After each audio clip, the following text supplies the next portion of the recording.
Love is a mystery to many of us, but it turns out there's some science behind this love, this mushy stuff. Helen Fisher, a biological anthropologist of all things, she explores that in her new book. It is called Why Him, Why Her? Now, you know the someone chanted evening across a crowded room theory, and you see that someone, there's the instant physical attraction. It's got to go beyond the physical attraction. Absolutely. And that's what you're really looking at. Sure. I mean, the moment they open their mouth, they're either in or out, and then you find out their values, and they're in or out. And you find out what they did last summer, and they're in or out. But I wanted to know also if basic body chemistry pulls you naturally to some people rather than others. Right, and there's some things, some hormonal things, the way our bodies are put together that kind of changes or determines our personalities. And you've come down to 4 personality types. They're very broad. I mean, we're all a combination of all of them. But they're expressive of different brain systems: dopamine, serotonin, testosterone, and the 4th being estrogen and oxytocin. So what are the 4 personality types? Well, I call them the explorer, the builder, the director, and the negotiator. And the explorer is the kind of person who's risk-taking, novelty-seeking, curious, creative, spontaneous, energetic, enthusiastic, optimistic. Let's look at an example of 2 explorers, because they say opposite attracts.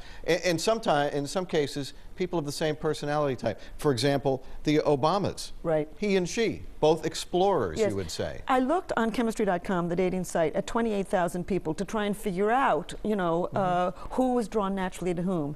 And in the case of the explorer, they're drawn to people like themselves. And you are taking me on an adventure. Yeah, and they want that. They want somebody who is equally curious, equally, you know, these people have very broad interests. They're both very optimistic. Did you see on the inauguration day, she was wearing a yellow suit. Yellow is the color of sun, of optimism, of energy, and sure enough, that's what she chose to wear. Right. Let's take a look at another example. That would be the pilot from that U.S. Airways flight and his wife, Lori. And you would say that he is a director, pretty clearly. You can hear that in the cockpit. Absolutely. She's a negotiator. Yeah, and you could see them. You know, he kept on saying, well, it was just my job. I was just doing my job. And he was very emotionally contained, as people who are expressive of testosterone are. He was very good at spatial skills. I mean, when you land a plane in the Hudson River, you're a king at that. And she was very emotionally expressive, very intuitive. She probably has very good verbal skills, very good people skills.